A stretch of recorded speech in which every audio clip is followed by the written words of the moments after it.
హవాలా money కేసులో రంగారెడ్డి జిల్లాకు చెందిన కానిస్టేబుల్ శేఖర్ అరెస్ట్ అయ్యాడు. ఒక ఫామ్ హౌస్ లో కర్ణాటకకు చెందిన నలుగురు, మొయినాబాద్ కు చెందిన నలుగురితో హవాలా మనీ డీల్ చేస్తుండగా శేఖర్ వారిని బెదిరించాడు. 25 లక్షల రూపాయలు కాజేశాడు. ఇదే అంశంపై మరింత సమాచారం మా ప్రతినిధి క్రైమ్ బ్యూరో చీఫ్ భాస్కర్ అందిస్తారు. చెప్పండి భాస్కర్.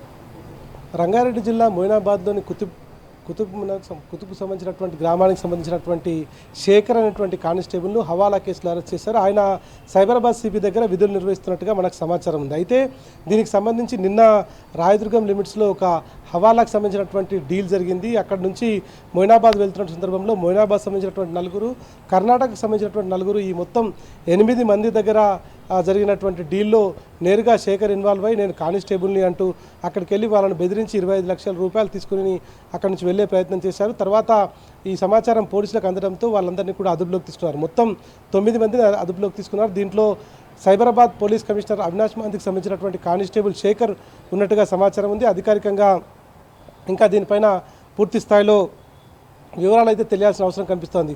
పూర్తిగా పోలీసు శాఖ కరప్షన్లో మసకబారుతున్నటువంటి పరిస్థితి కనిపిస్తోంది. నిన్న మొన్నటి వరకు డీసీపీ స్థాయి అధికారులకు ఉన్నటువంటి కరప్షన్ ఇప్పుడు కింది స్థాయిలో కూడా బయటపడింది. సైబరాబాద్ పోలీస్ కమిషనర్గా పనిచేస్తున్నటువంటి వ్యక్తి దగ్గర ఉన్నటువంటి గన్మెనే ఇట్లాంటి ఆకృత్యాలకు పాల్పడటంతో సామాన్య ప్రజలు బెంబేలెత్తిపోతున్నటువంటి పరిస్థితి కనిపిస్తోంది. ఇవాళ మనం చూసుకుంటే డీసీపీ స్థాయి అధికారులు ఇవాళ సైబరాబాద్కు సంబంధించినటువంటి 2 డీసీపీలు, రాచకొండకు సంబంధించినటువంటి ఒక డీసీపీ 13 ఎకరాలు సంబంధించినటువంటి విల్లాల వ్యవహారంలో వారి పేరు బయటకు వచ్చింది. మొత్తం డిపార్ట్మెంట్ అంతా కూడా కోడై కూస్తుంది. 13 ఎకరాలను సెటిల్మెంట్ చేసి విల్లాల కోసం ఏర్పాటు చేసి మహేశ్వరం మండలకు సంబంధించినటువంటి ఏరియాలో వాటిని ఓ పేరు మోసినటువంటి రియల్ ఎస్టేట్ కంపెనీతో కన్స్ట్రక్షన్కి కూడా ఒప్పందం కుదుర్చుకొని ముందుకు వెళ్తున్నారు. మరోవైపు ఒక డీసీపీ నేరుగా కాంగ్రెస్ పార్టీ నుంచి తన భార్యను జెడ్పీటీసీగా రంగంలోకి దించడానికి ఈ ముడుపులన్నీ తీసుకొని పెద్ద ఎత్తున రియల్ ఎస్టేట్ వ్యాపారం చేస్తున్నట్టుగా ఆరోపణలు వినిపిస్తున్నాయి. దీనిపైన ఇప్పటికే కొంతమంది కేంద్ర హోంశాఖకు సంబంధించినటువంటి అధికారులకు సంప్రదింపులు జరుపుతూ ఫిర్యాదులు అందించారు. మరోవైపు ఐపీఎస్ స్థాయి అధికారుల కరప్షన్ ఆ విధంగా కొనసాగితే కింది స్థాయిలో ఐపీఎస్ అధికారుల గన్మెన్లు సైతం మేమేం తక్కువ తినలేదు అంటూ ఇవాళ కరప్షన్కు తెరతీస్తున్నటువంటి పరిస్థితి కనిపిస్తోంది. ఇప్పటికే థ్రెటన్, అదేవిధంగా డెకైటీ కేసును నమోదు చేశారు ఆయన పైన. శేఖర్ అనేటువంటి కానిస్టేబుల్ సైబరాబాద్ పరిధిలో విధులు నిర్వహిస్తున్నాడు. మొయినాబాద్కు సంబంధించినటువంటి ఏరియాలో ఆయన ప్రాపర్ మొయినాబాద్ సంబంధించినటువంటి ఏరియా, అక్కడ ఉంటున్నాడు. అక్కడి నుంచి ఈ వ్యవహారాలన్నీ కూడా చక్కబెడతా ఉన్నాడు. నేరుగా మేమంతా కూడా పోలీస్ శాఖకు కనిపించని 3 సింహాలు, నీతికి, న్యాయానికి, ధర్మానికి ప్రతిరూపం అయితే కనిపించని 4వ రూపమే పోలీస్ అని చెప్పుకునే స్ట్రిక్ట్ అయినటువంటి పోలీస్ ఆఫీసర్లు. ఎవరికి తలొగ్గం, మేము సమయం దాటిన తర్వాత విధులు నిర్వహించం, పూర్తిగా మేము కరప్షన్లో ఎవరిని కూడా ఎంకరేజ్ చేయమని గప్పాలు కొట్టుకుంటున్నటువంటి కొంతమంది అధికారులు ఇప్పటికైనా దీన్ని చూసి నేర్చుకోవాల్సినటువంటి అవసరం కనిపిస్తోంది. తమ దగ్గర పనిచేస్తున్నటువంటి గన్మెన్లను కూడా కంట్రోల్లో పెట్టుకోలేనటువంటి కొంతమంది అధికారులు ఇట్లాంటి వ్యవహారంతో ముందుకు వెళ్తే రేపొద్దున ఎటువంటి సమాచారం ఇస్తారో తెలుసుకోవాల్సినటువంటి అవసరమైతే కనిపిస్తోంది. ప్రజల ధనమాన ప్రాణాలను కాపాడాల్సినటువంటి పోలీస్ వ్యవస్థ ఇవాళ పోలీస్ వ్యవస్థకే మసకబారుతున్నటువంటి పరిస్థితి కనిపిస్తోంది, మచ్చ తీసుకొస్తున్నటువంటి పరిస్థితి కనిపిస్తోంది.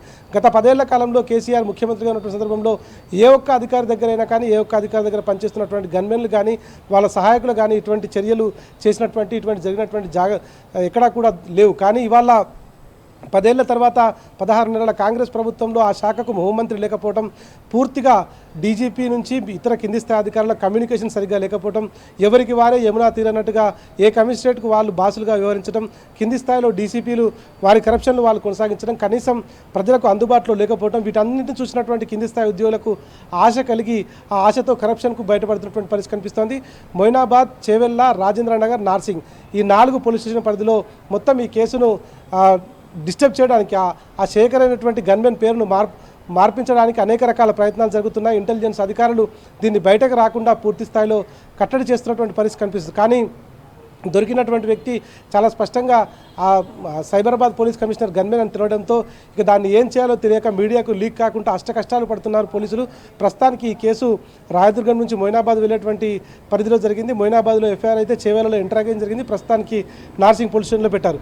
ఇక మొత్తం పోలీస్ శాఖ పైన సమన్వయం లేకపోవడం, పోలీస్ శాఖ పైన పట్టు లేకపోవడం, ఉన్నతాధికారుల నుంచి ఎట్లాంటి గైడ్లైన్స్ లేకపోవడం, అధికారులను పట్టించుకోకుండా ఎవరికి వాయనటువంటి తీరు నడుస్తుండటంతో మొత్తం పోలీస్ వ్యవస్థ కరప్షన్కు అడ్డాగా తయారైతున్నటువంటి ఆరోపణలు వినిపిస్తున్నాయి. ఈ నేపథ్యంలో ఇంటెలిజెన్స్ వ్యవస్థ కేవలం ప్రతిపక్ష పార్టీలు ఏం చేస్తున్నారనేటువంటి వాళ్ళ ఫోన్లు ట్యాపులు చేయడం, అదేవిధంగా వారిని ఏం చేస్తున్నారని నిత్యం ఫాలో అవ్వడం, ప్రభుత్వంలో జరుగుతున్నటువంటి అక్రమాలను బయటతీస్తున్నటువంటి మీడియా వ్యక్తులపైన, మీడియా ప్రతినిధులపైన, సోషల్ మీడియా వారియర్స్ పైన అక్రమ కేసులు పెట్టి వారిని ఇబ్బంది పెట్టే పనిలో బిజీగా ఉన్నటువంటి ఇంటెలిజెన్స్ వ్యవస్థకు ఇట్లాంటి పనులు కనిపించడం లేదా? ప్రజల ధనమాన ప్రాణాలను కాపాడాల్సినటువంటి పోలీస్ వ్యవస్థ కనీసం ఇట్లాంటి థ్రెటన్ చేస్తున్నటువంటి గన్మెన్లు, కబ్జాలకు పాల్పడుతున్నటువంటి డీసీపీల తీరుపై ఎందుకు మౌనంగా ఉంది? స్పెషల్ బ్రాంచ్ పోలీసులు ఏం చేస్తున్నారు? నిజంగా నీతికి నిజాయితీకి మారిపోయారని చెప్పుకున్నటువంటి పోలీస్ అధికారులకు సంబంధించినటువంటి గన్మెన్లే ఇటువంటి చర్యలకు పాల్పడితే వారిపైన ఎటువంటి చర్యలు తీసుకుంటారో ఇప్పటికైనా దీనిపైన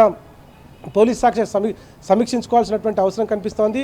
ప్రధానంగా ఈ శాఖ ముఖ్యమంత్రి దగ్గరే ఉండటంతో రేవంత్ రెడ్డి రెగ్యులర్గా సమీక్ష సమావేశం లేకపోవడంతో ఇటువంటి చర్యలు అయితే జరుగుతున్నాయనేటువంటి ఆరోపణలు వినిపిస్తున్నాయి. ఇప్పటికైనా దీనిపైన క్షుణ్ణమైనటువంటి ఎంక్వైరీ జరుగుతుందా లేదా అనేటువంటిది మాత్రం ప్రజలు చాలా సీరియస్గా ఎదురు చూస్తున్నటువంటి పరిస్థితి కనిపిస్తోంది.